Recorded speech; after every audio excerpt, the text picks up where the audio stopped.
Hello, everyone. So we are live now. Very happy to be here today. Next to me, motivational speaker Andre Frett. What an honor. Uh, uh, Thank you very much. My pleasure. Nice that you invited me yeah, to your podcast. no problem. Would you like to introduce yourself to my viewers? Of course, it's a pleasure. So, my name is Andre. I'm 39 years old. I grew up in Germany, born and raised in the west part, actually in a coal mining area, and uh, I lived there. I have quite big roots there when it comes to family, friends, football clubs, and also a little bit the mentality. So people there are very open-hearted on the one side, but also very frankly and direct. That's an interesting pattern when it comes to living in Switzerland. Mhm. And yeah, during my studies, I lived abroad also in Sweden and studied there also a little bit. And after finishing my studies in Germany, I started to work as a consultant for a big consultant company. And inside this company, I had a country change 6.5 years ago, and that's the reason how I came to Switzerland. That's very nice. Yeah, welcome in our country as well.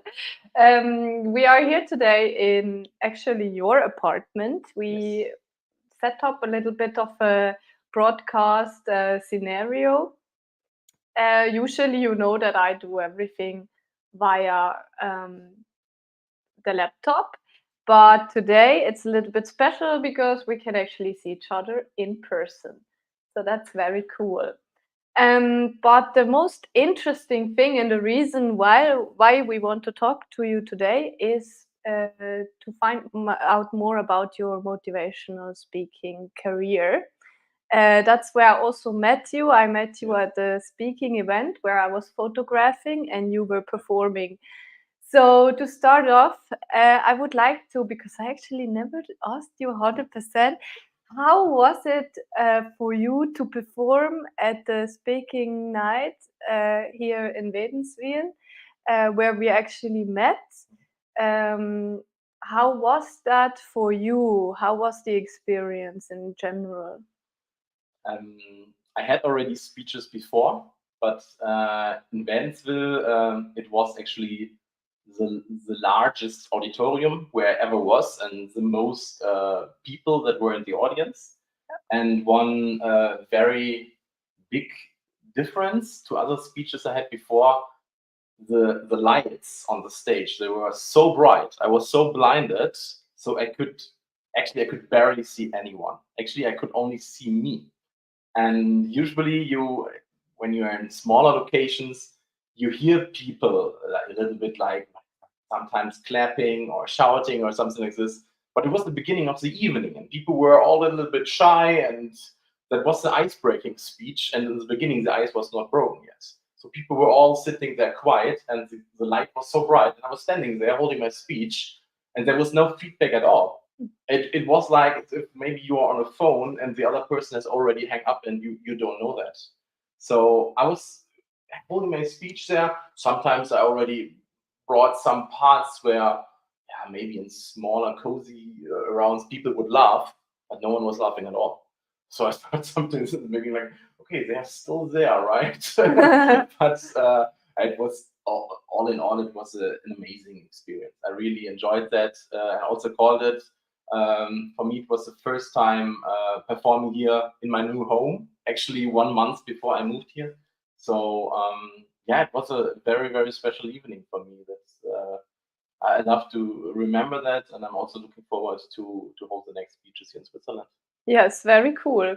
Yes, just to say that it's true, you were one of the first performers who actually were performing, so that must have been really hard. I remember you were first or Yes, second. no, You the were first, absolute first first, performer that first. night. I was asked Yeah. I was asked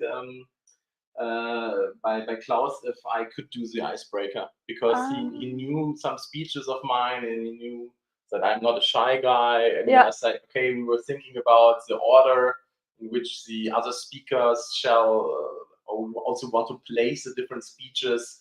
And then he said, like, hey, would you mind being the first? Yeah. And knowing that, I also, let's say, adjusted a little bit my speech, especially the first 5 minutes, because I knew that we have a lot of people there that have never been to a speaker event or to a speaker night. Yeah. And I didn't want to go immediately full into the topic, into really deep personal development. Yeah. So I started with some light question answer things to catch the people's attention, and also maybe to catch also questions that people have in their mind, what they expect for the evening. Yes, of course. No, that you did that very well as a feedback.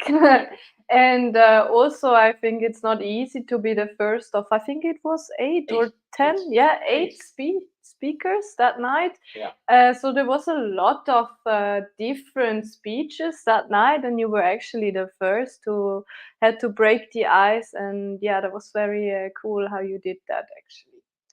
And to say that as well, the audience was about, because you spoke about how big and large the audience was, it was around 200 people, if I remember correctly, right? Yeah, approximately. Maybe a little bit less, but approximately. Yeah. Yes. And I guess one big difference, usually where you have speech, you would probably also have just you yourself a speech, or is it usual as a motivational speaker that you are in a row of different speakers? Actually, that is the interesting part. When you, for example, go to a cinema and you choose one movie for that evening and you recognize, oh, actually, I don't like that movie. Somehow the evening is over. When you go to speaking events, you have, let's say, 4 to 8 or maybe 10 different speakers. And you know, hey, even if I don't like the topic or if I find that speaker boring, in 15 minutes, completely new story. And that's actually something cool about those evenings. And I think that's the art. Not like being someone who, for example, at university holds a 90-minute speech about quantum physics, and in the end, everybody knocks on the table and says, thank you, goodbye. But really bringing a topic on the point in 15 to 20 minutes, maybe sometimes 25 minutes, and creating during that time with people that have never seen you before or never heard you before, feelings of that they are laughing, that they are feeling goosebumps suddenly, and that they feel, that they kind of like have a roller coaster ride through emotions. Today on Google, you can find everything for free. Yeah. But emotions, you never get anywhere for free. Emotions, that's the artwork. That's a very interesting statement you make. You say it's better to actually go to a live performance than to watch motivational speeches in the internet. Let's go with that. I'm actually very interested. How, because of course you would give more, you would feel, you were talking about the audience also, you feel the audience, you hear them laugh and everything. So you can actually be influenced by that. And while when you watch a video in the internet, a free video, it's not as lively, it's not as like interactive. I mean, of course, the topic can catch you. And when someone triggers topics, you might have memories of certain things. You might, nice comparisons, for example, when you go outside and suddenly smell a certain smell. And then suddenly you're in vacation in 2010 in South Africa. And you have no idea why, but it's just the smell that brings you back. So in a personal experience with a live audience, it's not only that you can trigger much more emotions, it's also, I think I also stated that on that day, because what we all somehow missed, especially during times of Corona, where everything was on the internet, people really eyes meet.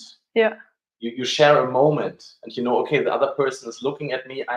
And it's not only that the eyes look into each other. It's about energy, also energy in that room, and that is something that is very, very hard to create on the internet. Even in a Zoom room with 20 people, yes, you see an overview of those 20 people, but they are spread all over the globe, and there is nothing like an energy field. Yeah. Yeah, I like the point you make. So you say we are talking about other motivational speakers. Now, I'm actually, while you were talking about that, I actually got curious as well. Do you have inspirations? Like, do you have other motivational speakers that inspire you? Do you watch movies in the internet, for instance, or did you have any gurus or any people that you really, really liked when they were doing speeches? Actually, it all started in autumn 2019. Yeah. I had some chats with a friend of mine, and I mean, everybody knows the duality of things. Yeah. It's not that you're always going up a mountain or going down. Valleys are only valleys because there are mountains, and vice versa. So that means I think we can especially also enjoy wonderful moments even more because we know how it feels when times are sometimes hard. And in 2019 in autumn, I had a time of this. I had a very, very sad and very, very strong breakup before. And also at work, I recognized I wanted to find a new project in some areas, and in some ways things were somehow got too stuck, and I had to kind of like settle down and recognize. And I remember that day I was hiking with my best friend actually in Germany. Yes, there are also mountains, and we were hiking on that day, and I told him, hey, you know what? I think for the first time in my life, I have no plan what I'm gonna do next. And he said, like, that's wonderful, Andre, isn't it? I said, like, no, I hate it. I really, really hate it. And during that time where I was kind of like searching about like, oh, damn, how does it continue? There, a friend of mine sent me one of those YouTube videos. And there, an inspirational speaker, some might know him, Dieter Lange, had a keynote there, and Dieter Lange really inspired me. When I saw that video of Dieter Lange, I saw other keynotes from the same channel, Gedankentanken. They all have the same background color, so it was easy to find the next YouTube videos from the channel.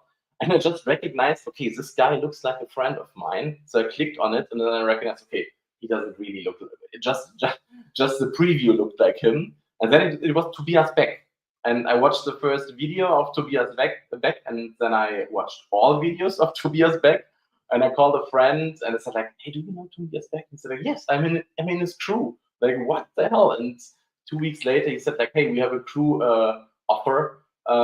If you want to join, you can come to a personal development seminar over the weekend. I said, like, okay, I have no idea what it's about. I'm in. Okay. and there the story started. So that was so now everything becomes much more clear, because you are in your speeches, you're also talking about this, like being not so sure about the future and getting out of this. Your slogan is da da da da. Von der Ersatzbank auf die Bühne des Lebens. Yeah. So actually from the match field back to the stage of life, or to the pitch field to the match field, from the bench to the match field. Yeah. So you actually had this moment where this motivational speeches gave you the strength, and now you want to give it to other people, and you want to actually also encourage them to a little bit have that kind of experience too, like you did in that moment. I recognize actually that this motivational speaking and all of this, it's kind of like an old discipline called personal development. And I actually never heard that it's a discipline. I mean, when we are born and we start to crawl, that's personal development. We're developing. When we start to walk, the next step, and so on and so on. So actually, life is continuous personal development, in my opinion. The point is just when you are an adult, you someday are somehow in a, is it called in English hamster wheel? Actually, I'm not quite sure. In German, it's Hamsterrad. So you start to work, and you have a rhythm, and you are very under pressure with earning money and things, and you stop thinking about topics, and sometimes you also stop questioning topics. And in an adult age, personal development actually means that you really stop from time to time and think like, hey, where am I? Where do I want to go? And you get feedback, and you get maybe sometimes also you do meditations and you get very, very calm, and you recognize, hey, is it actually the way I want to do it? What do I want to learn? Yeah. What do I want to experience? And that's taking time for this, hearing motivational speeches, whatever, going on a retreat, whatever you can imagine. That is really personal development. But to add one thing here, I think that's a very interesting difference between English and German here. In English, it's personal development. Yeah. And the word development actually means in German two different things. Entwicklung, Persönlichkeitsentwicklung is the most common one, but it actually also means, and this one I actually like more, Persönlichkeitsentfaltung. Like, for example, when a butterfly comes to life, everything is already there. And that is what also, for example, Tobias Beck says when it comes to superlearning. Actually, people, you don't have to tell them things. They know everything already by themselves. They just have to get it out. And that is that is, if you're using the word again, to develop something in the manner of entwickeln, then, for example, there's some techniques are still missing or something like this. But when it comes to Entfaltung, it's already there. You just have to show it and you have to bring it out. And that's what I like. So I always say I'm not doing Persönlichkeitsentwicklung, but I do Persönlichkeitsentfaltung, because I believe we are born fully complete and we just forgot it. And it's about remembering how wonderful and how perfect we are when we are born, and feeling this again, and enjoying and experiencing life to the fullest. Wow, that's so nicely said. Yes. I actually want to just quickly take a moment to say hello to the people who greeted us in the chat. So we have Jens here who said hi. We'll just put that in the stream quickly and also say hi back. Hi. And actually, Jens, if you would like to ask any questions in general, if you guys want to ask any questions, please feel free to do that either in the Instagram or in the YouTube chat. So we are very happy to also include them in our live stream, of course. Yes.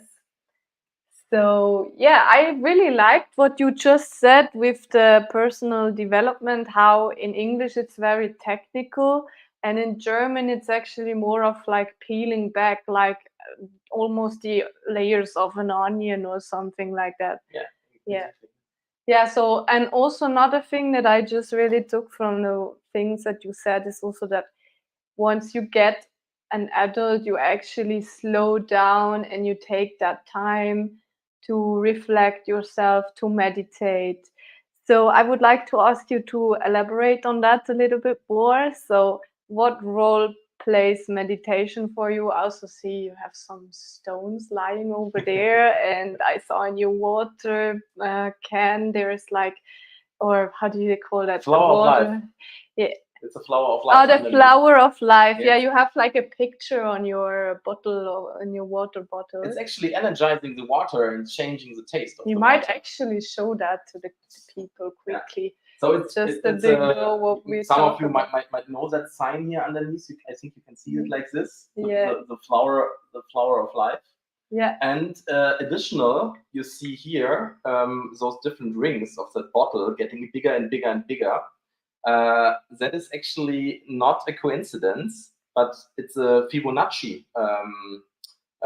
It's a I don't know the English word. Order. So it's a Fibonacci order, and that also energizes the water even more. Cool. So when you keep the water in there for approximately 5 minutes, water tastes completely different and energizes your body. Yeah, because water has a memory too, right? Exactly. But that's very interesting. What are the techniques, or what role does meditation and, like, I don't know, I also see your health plan. Like, what do these things playing role? Was that first, or was the motivational speeches first, or how does that play into one another? Like, how does it influence one another? So when I joined that seminar by end of 2019 that I just mentioned, that 2 years back, Yeah. actually the first thing he did with the people was making a inventory about themselves. Hey, where are you currently in life when it comes to finances, self-confidence, family and friends, health, whatever. Also spirituality. And I recognized, oh damn, we had to rate from 1 to 10, 10 largest, 1 lowest. I think I gave it a 3, maybe a 4. But if I would be honest, I should have given it a 2. So I was completely not spiritual, and I recognized, okay, that's an area. I believe that there are no coincidences. So I was there, and I recognized, okay, the biggest damage in my wheel I have it's spirituality. So what can I do about it? So I just opened myself for it. I said, okay, let's see what happens. Let's see what happens. And when you're opening yourself, it's like you want to buy a red car. You suddenly see only red cars on the streets. When you're opening yourself, there's also a saying like the master appears when the student is ready.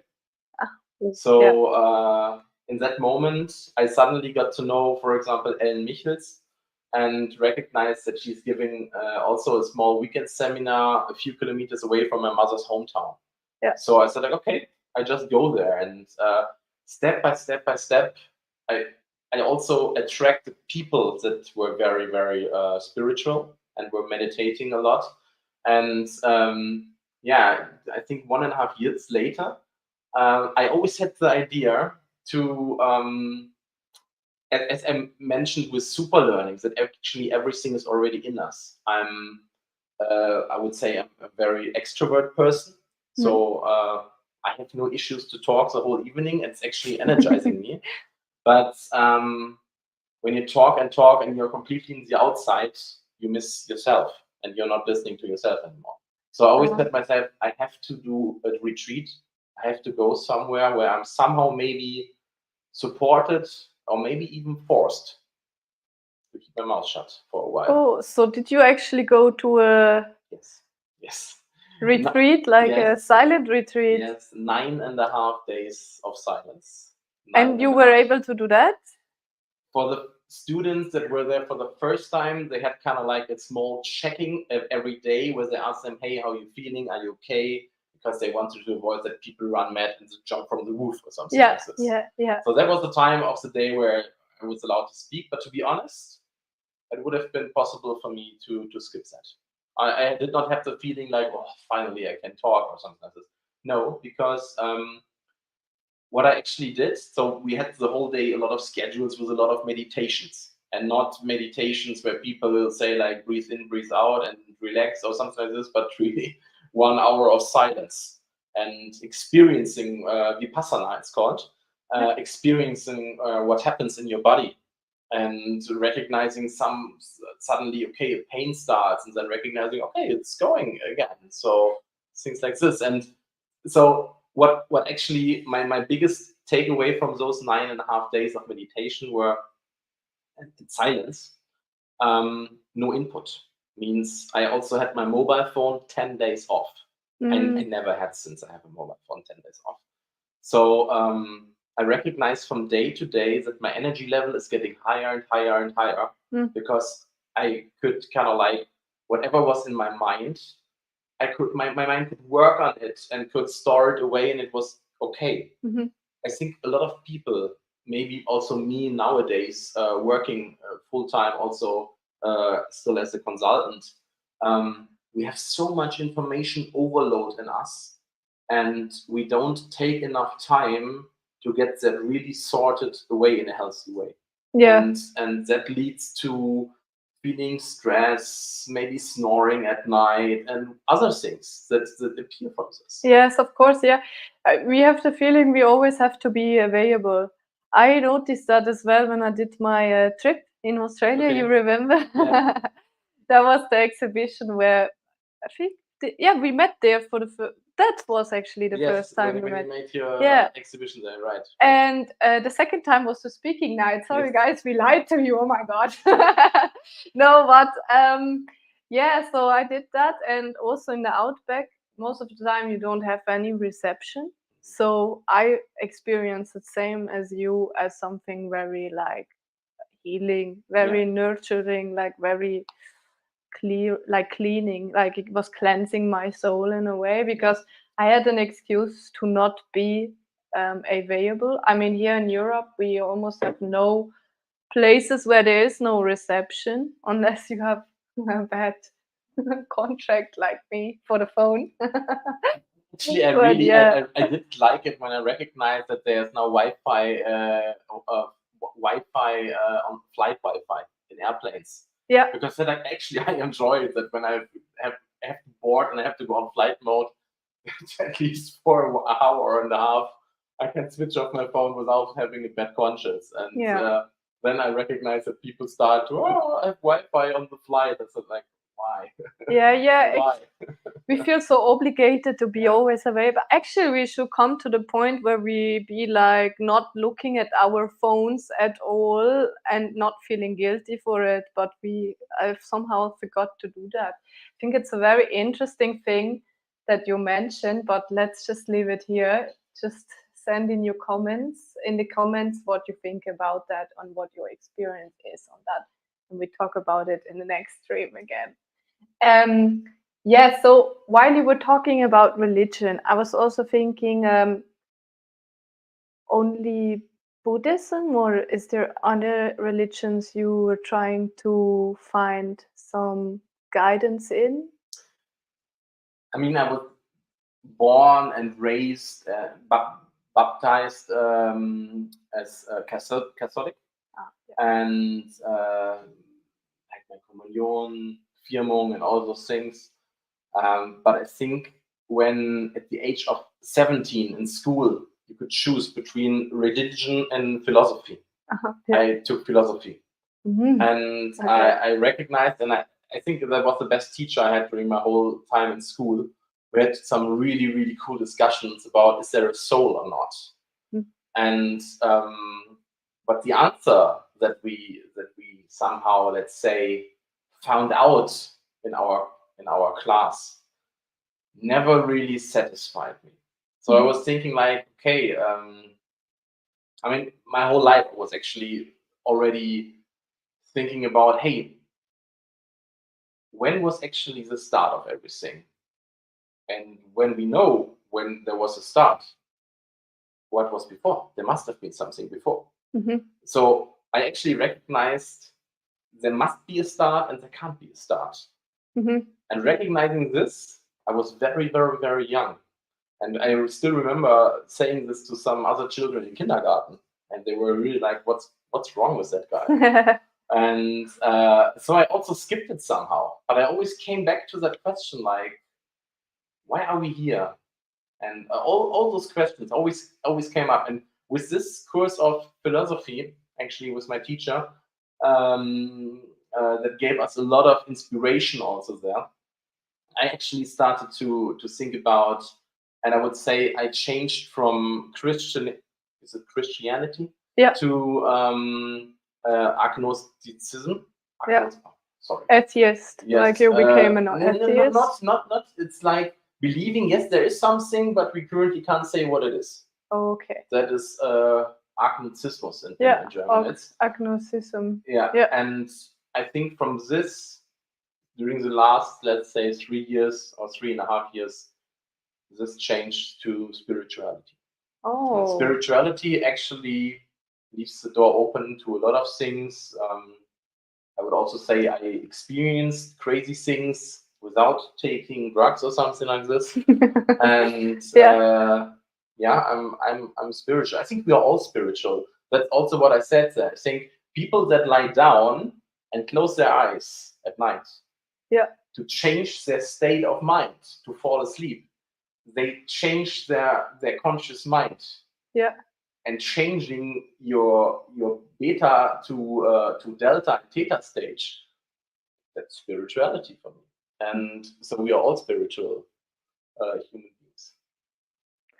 Yeah, I don't know. I think that's an interesting statement to make.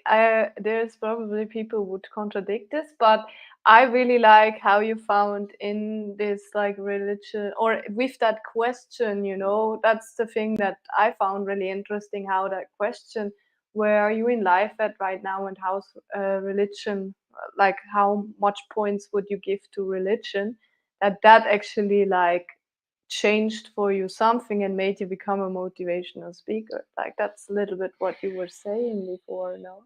I mean, being a motivational speaker actually came by, I love to be on stage my whole life. Yeah. But I never found the right way for it. Let's say, for example, when school was about to end, I was moderating the jokes we were doing with the teachers at the school's out party and things like this. I was playing guitar and singing, and also at some other bigger events. Or now, the last 10 years in my company, I love to moderate big company events with a lot of colleagues. And I just recognized I love to be on stage, but I never found, let's say, the right channel where I said like, okay, I actually like to be there. I like to hear my own voice. Also, I'm honest. I like to hear my own voice. Maybe also because actually in the last years, a lot of people told me like, hey, Andre, I like to listen to your voice. That was, for example, a very painful thing when I was growing up and I was in the youth and my voice was breaking. A lot of people, we had still, you know, the landline phone, only one phone, was the time before mobile phones. And people were calling us and I was answering the phone and everybody thought it's my mother answering the phone. So that was a painful experience. So I was like, what's wrong with my voice? Oh no. And then now the last years, more and more people telling me like, I really like your voice. I think I can listen to it very long. You should do a podcast. So I decided I'm going to do a podcast. Yeah, exactly. So that's already to be awaited. Like Andre said, oh, I want to do my own podcast too. So this is like a really nice practice. I hope we will have him again on my stream too before he does his own thing like the whole time. But yeah. You'll be invited on my channel too. Oh, thank you. No, just record it. Yeah. I have proof now. So I would actually really like to have a look at your website too, for our viewers. So this is your website for everyone who wants to look up Andre and his offers. So you see his beautiful slogan. It's very catchy, and also I will not forget the way how you performed with those chairs. That was very nice as an opening statement. Do you actually do that for most of your shows? Currently, I still do, and I'm now in the planning of my probably largest keynote. I will hold in about 2 months in Cologne. So it's in the old famous Milovic Theater, nowadays called Volksbühne. With approximately 400 guests on that evening, and I think I'm gonna do that there too. So I have kind of like a program, and in this program, where I always come back to the point from the bench to the match field, I have different keynotes I just told, and I'm currently creating or taking the best nuggets out of every keynote and creating now hopefully the best keynote I ever hold in my life. Cool. Currently. So they are also going to do this with the bench. Nice. Yeah. That's like a little bit of your signature move. It is. You know, like James Bond has his like drink, you have your cheers. That's cool. Yeah, so you have your mission. It's very clear that you like to encourage people to use their potential. And here we have a bit of inspiration too. But I love how you actually gave us some examples of other motivational speakers that inspired you. Yeah. And And I think that's actually it. It's not about one person. So personal development is not about one person being somewhere on a stage and making fireworks there for the audience. It's not about that. It's about being there, feeling each other, and like I said, a burning candle does not lose anything to enlight the next candle. It's even getting brighter for herself. Okay, that's interesting, because when you perform for others, they wouldn't be able to actually be like saying anything in the. Maybe not, but maybe they inspire someone else, or maybe what I said inspires them.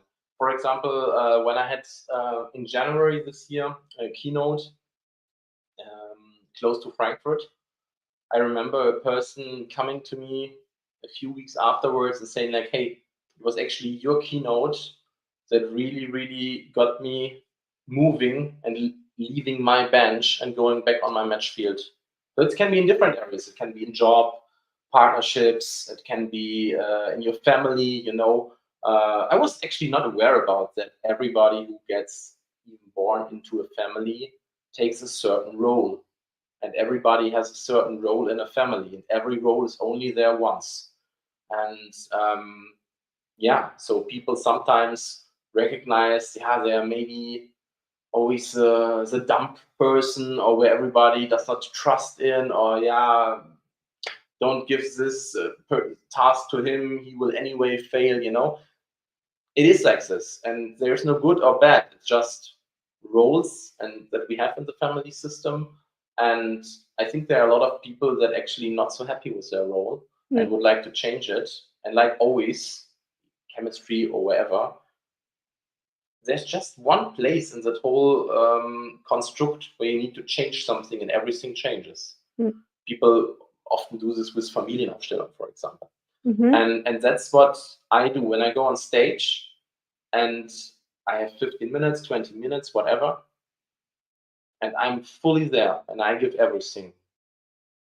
When I changed only one, or let's say I gave a present to only one person who goes home and feels inspired and changes something or acts different in only one situation, then I'm more than happy. That's actually the only thing I want. That's fulfilling me. Yeah. That's fulfilling me. Feeling a sense in what you're doing. And that's why whenever people give me the feedback like, "Hey, thanks for that speech. It really inspired me. It really helped me doing things like this." That is what drives me most. That is what keeps me going and what inspires me now to make more keynotes, to make my podcast, to make more, to go more on other stages, and giving my first English interview today, actually. Ooh, yes, regarding the English, I just want to clarify for the viewers.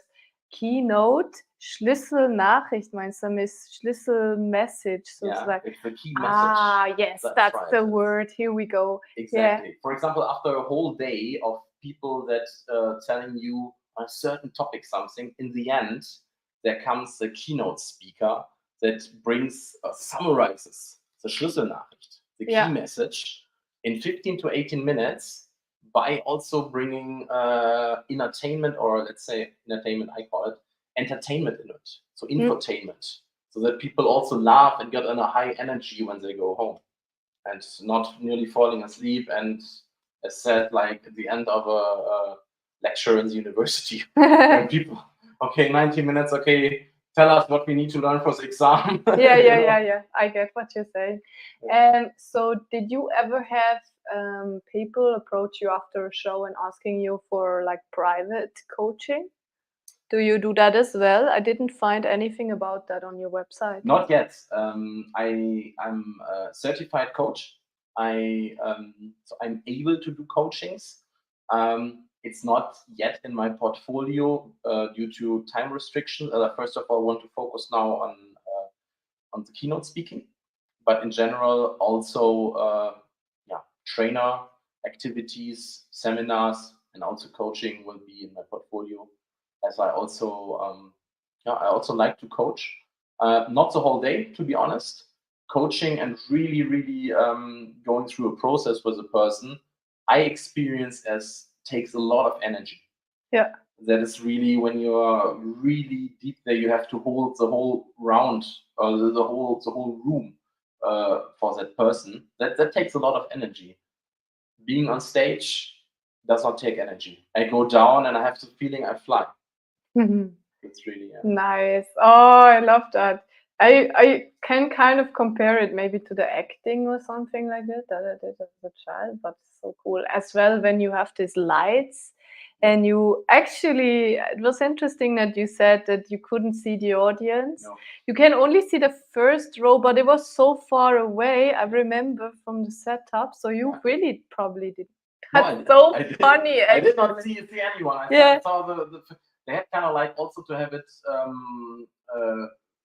to have everything prepared for also people in wheelchairs. They had a very large gap between the stage and the first row, and was not able to see people.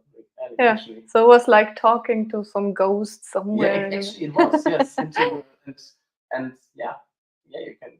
That's actually some sort of meditational thing too, isn't it? Like, did you get into a zone at some point where you were like just talking to yourself? The point is, seeing the audience can be an advantage and a disadvantage. Advantage when you have people there that are your energy. How was it called in German? It's anchor. Anchor. Yeah, it's anchor. Okay, yeah. It's an energy anchor. Like people that look at you, smile at you, and give you confidence, and really follow you what you're talking. This gives you so much energy. So usually when I know some people from the audience, I might,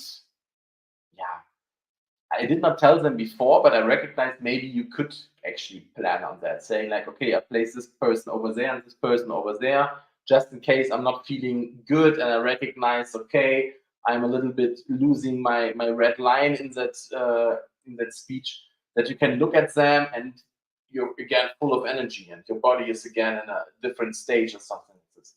That is an advantage, but it can also be a disadvantage. And again, my speech that I had in January in close to Frankfurt, I still remember one guy. He had such a strange look on his face, and he looked at me really like, and I was like, oh my God, did I offend him? Did I say something too strong? Is he scared about what was I was talking about? And whenever I looked at him, I got completely confused. And I just recognized, okay, don't look at that guy anymore. Yeah. That was, of course, you cannot stop and say like, what's wrong with you? Yeah. you have to continue. And anyway, you always say, no, don't look over there. He's just confusing you. And you want to know what? Yeah. That guy came after the show to me and said like, I was completely following every word of you. I want you to hold a speech on our company festival. Ooh, that was really like, that's so like, cool. Yeah, exactly that guy that completely confused me during my speech. That's amazing. That was so crazy. I said to myself, okay, you never know what happens. You never know what happens. And that's one cool thing about life. You never know what happens. Yeah, and you never know what people are actually thinking. Yes. Because you might think that the person was like judging you, but they were actually in a very positive way, like following your speech, and they were not thinking nothing negative. Focused. He was 100% focused. Really, and I was completely confused by him looking at me. Did you tell him that when he was approached? Oh, okay. So now he knows. Now he knows, but actually the secret's out. No, we have contact. It's a really cool guy, and I'm still looking forward to hold this keynote on the company festival. So let's see. So this is your second upcoming event in No. Bochum? No. So it's another one. In Bochum, the one is actually the first one we created by ourselves with our, let's say, speaker company. So the domain. The website is not live yet, but we have the domain now. I'm really proud because it's a really cool name. It's called speakernight.com. Oh, And speakernight.com, especially .com, not DE, AT or CH, because we really want to make events in Germany, Austria, and Switzerland.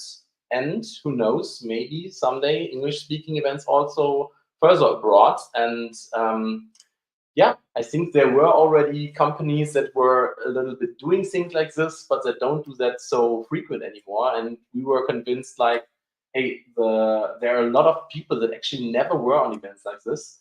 And we are also not taking 50 or 100 euros entry for events like this. So it's really like when you think about, oh, what do I want to do? Do I want to go to cinema tonight, or do I want to go to a comedy show, or okay, let's go to speaker evening. It's in the, so it's hold in the on. town. You said you were not taking 50 to 100 euros. How much do you charge for it? We start with 19 euros. 19. Yeah, that's One- like one night. a One night. cinema entrance. Yeah. Without a Coke. Yeah, cool. Good. I have to check that site out once it's up. Yes, approximately in 1 week. Yeah. Ah, approximately already. Already in 1 week. Yes, and I mean 2nd of December we have our first official speaker night. Yeah. We already have the lineup. 8 to 9. The last person is still not 100% but at least 8. 8 really cool speakers, not newcomer speakers, really experienced people we have there, and amazing keynotes, amazing evenings. Also something really inspiring. Yeah, in the beginning of the Christmas time. Cool. Yeah, also looking forward. So it's always, of course, a big challenge when you're not only a speaker, but you're organizing and moderating. Wow. So you will have a speech there, you will organize, and you will actually also moderate. That's why we do it with 3 of us. So Ah, organizing, it's the main part is with the 3 of us, but we are also getting, of course, especially when it comes to marketing, support from the other speakers. Ah, yeah, good. And moderating on the evening. We also do this at least with 2 people, because I just recognized when the same person is moderating the evening, holding keynote and whatever, doing maybe additional.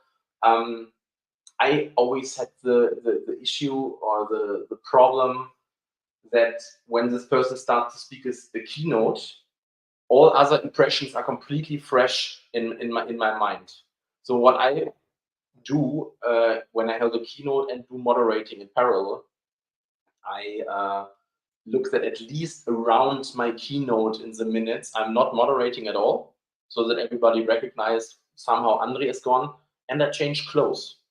So I really on purpose change my clothes so that it's a different outlook, a different outfit when I'm on the stage as a speaker and when I'm on the stage as a moderator. So that it's a role play and different roles. Cool. I actually want to say something about that.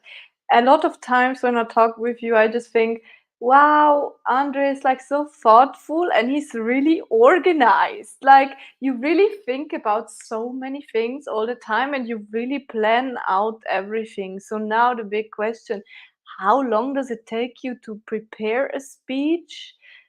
Are you able to like reuse them once you have a program, or do you always have to sit down another 8 hours before you have your speech, or how does that work? Like how do you organize it? Just the speech, not the whole event. I'm just talking about the speech right now. So some people have the talent to paint pictures. Some others have the talent to make music. And I think I'm blessed with the talent to write keynotes. It does not take me much effort and it goes quite fast. Yeah. And what I did, what really helps me a lot is during the time where I recognized, hey, I want to be a motivational speaker, but I was not sure about, hey, what is my positioning? Where do I start? So what is my key message? Like I found now from the bench on the match field of life. During that sometimes very, very, very, very, let's say, frustrating time of feeling like, hey, I want to go out, I want to tell things, but I just don't know where to start. During that time, I had a lot of ideas for keynotes. And what I did, what people in general should do when they have a kind of like a fast thought, note it down immediately. So I always said, like, I have kind of like an app on my mobile where I like a notepad where I note down everything immediately. And with all those notes that I gathered over the last 3.5 years, I have so many points, so many things I recognized, I learned, and I experienced that when I know, okay, I want to make for example, a keynote about, for example, this and this and this topic, then I think about, okay, what is actually the message I wanna tell, and then I think about, okay, which experience in my life fits to that, and then I can immediately put in the story. So, for example, a keynote is not like, it's not rocket science. It's, for example, how I do it. I always split a keynote in 3 parts. So it's the introduction, it's the story that I experienced by myself, and the learnings that I took away from it, and the learnings I want to give as a present to the audience, to their life, to enrich their life with these learnings I made, by also feeling my story, feeling my emotions. And those 3 parts, then you already have kind of like the skeleton for it, and then it goes quite fast. The story in the middle, usually I can tell you with blind eyes. I don't have to think about it. And the part in the beginning and the part in the end, yes, sometimes you have to think about, and sometimes you should not make it too long. Audience has to stay focused and has to follow you. But things like this, it's quite fast to make keynotes like this. And with some other techniques that I will also teach in my seminars, people that also want to experience holding their first keynote of their life are taught by me to learn this very, very fast, and then also presenting it for the first time in their lives, then in front of an audience with their own video afterwards. So you have so many projects. Yes. Oh my God, like what? So first, let's just summarize, speakingnight.com with the first event on the 2nd of December. Yes. Second, you have the coaching, you're a certified coach, and you want to teach people how to have like their own speeches. Yes. And then you also do your own speeches in general in front of a large audience. Yes. Hey, very cool. And then also you have your normal job as a consultant, by Yes, the way. that still takes, of course, a lot of time and also a lot of energy, but I also like this one. Otherwise, I wouldn't do this anymore. So whatever you just said is hobby for me. And I really mean it like this. So, and that is actually a cool thing. Creating a life of that you don't need vacation anymore. But would you give up your other job to pursue a career in motivational speaking? I don't think that it's a question about would I do this or would I not do this. I always let life decide what happens, and currently I like my job as a consultant. I have a cool company. I have a lot of cool colleagues, and I also learn there every day a lot, and growth mindset. I like that, developing yourself and learning a lot. And I mean, also client business is from time to time can be challenging, but nevertheless, yeah, that also is a good how do you call it, contrast to both things. So only doing the whole day the same thing is not the coolest thing for me. I like to have a little bit difference in my daily life. So on the one side, I'm more the project lead, controller, project manager, and consulting. On the other side, I'm that guy on the stage. So I think that's a good combination, and it's very good to combine it. Nice. Yeah. Cool. Let's have a little bit more of a look on your website. What else you have on here?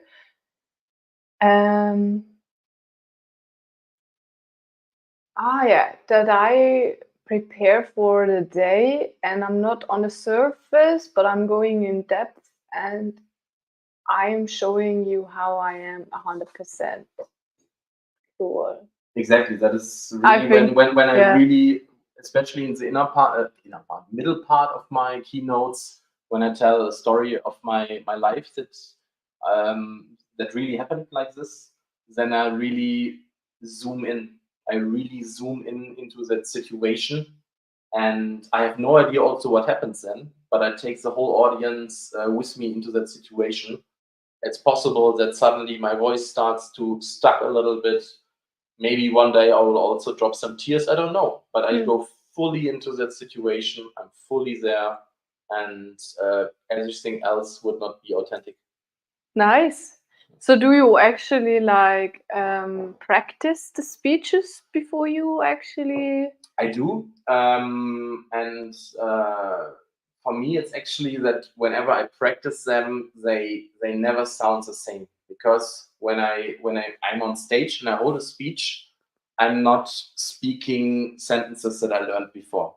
I have points in my mind, and also here some, let's say, secret techniques that I use that I learned, that I will also teach my seminar students then, how to learn a speech very, very, very fast. So especially when you recognize, okay, I want to change something still, or how do I remember this? Sometimes people still stand on stage and read from a paper, or it might give them some security.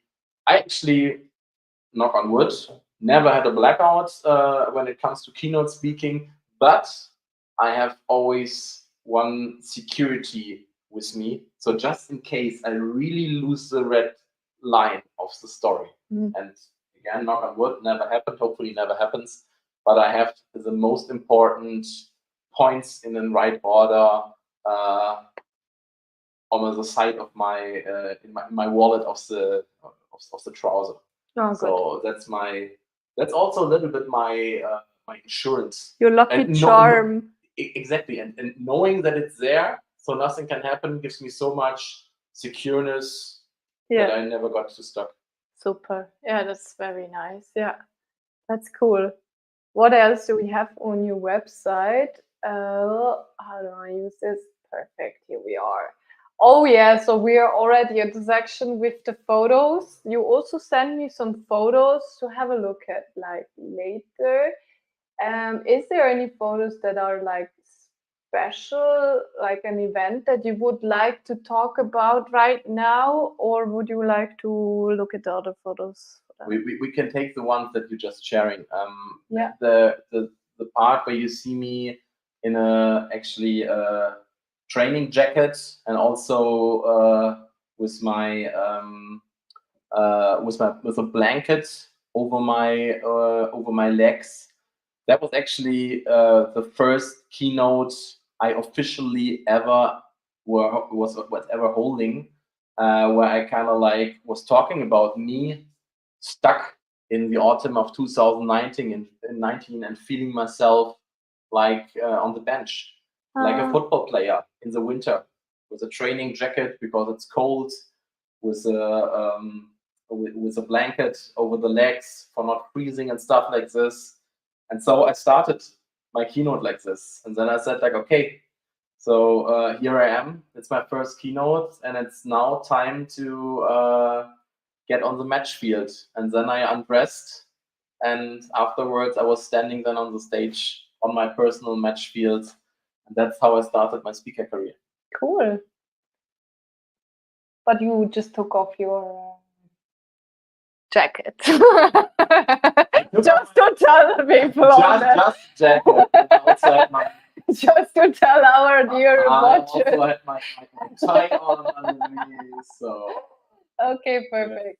It was very hot in the beginning. But this is the same event, isn't That's the same event. That's how I looked like then after tying off my jacket and the blanket.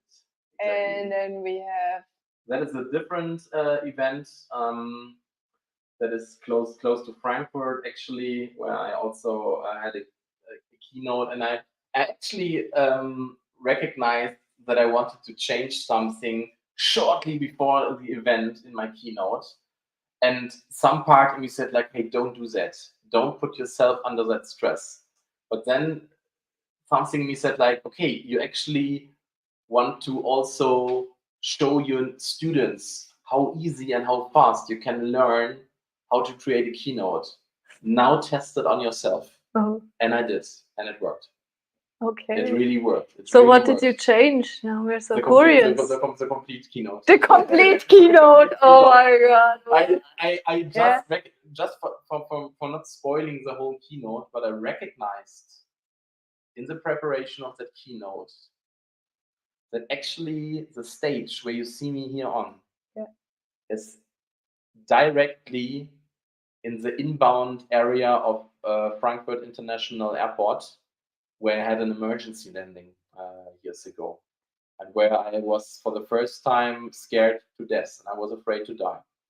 And that part I also told about in that keynote. And I told the also the audience that I was here just 700 meters above us a few minutes before touchdown. And I shared with them how I felt, what I thought. What do you have for thoughts when you think you might die in a few minutes? What's on your mind? What happens with your body and things like this? As mentioned, I was a little bit afraid that I got too far, but also again, when everything was over, I could kind of like tell them what was my experience afterwards. What did I recognize? For example, since this day, I'm not afraid of flying anymore because I know how good everything works, how well prepared pilots, cabin crew, all of them, how good they are, how much they know what to do. So how secure flying actually is. And that was a special experience. And all of those gifts that also life gave me there, I shared in the keynote and also afterwards. So yeah, that was also at the speaking event where we met. Yeah, there also was remember talking that about part. this. Yeah, As mentioned, I always change keynotes a little bit, and this one, for example, was only half as long as the one here in Wädenswil.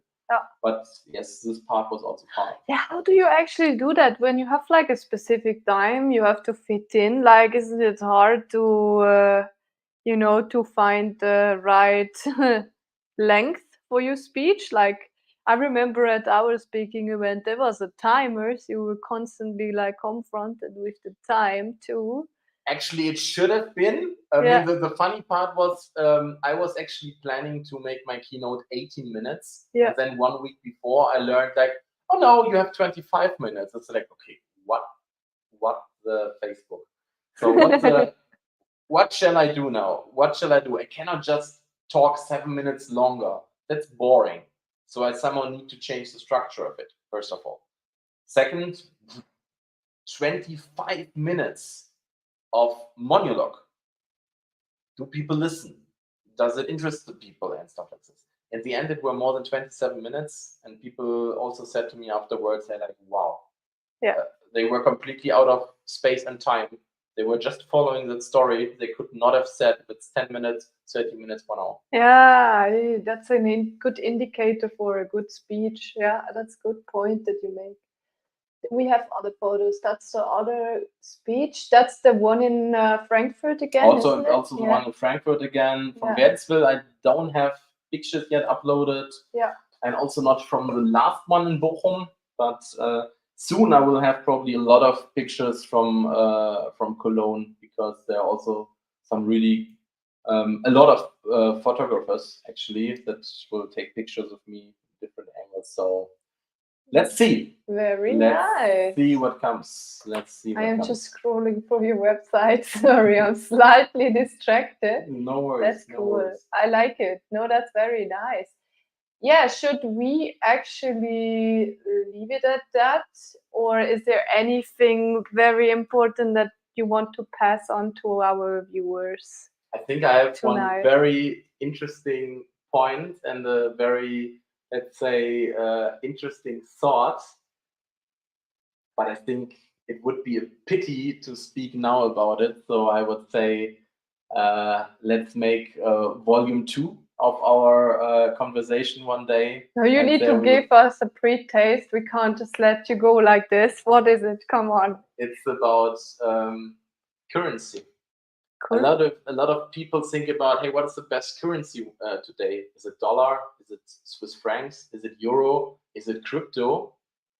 You want to know what I think? What is the best currency? Time. Of course it is. Yes, we all know. And on that, thank you so much for giving us your time. We will follow with part 2 very soon, where we're going to discuss this a bit more. Yes. And actually, also, I just want to say, check out Andre's website.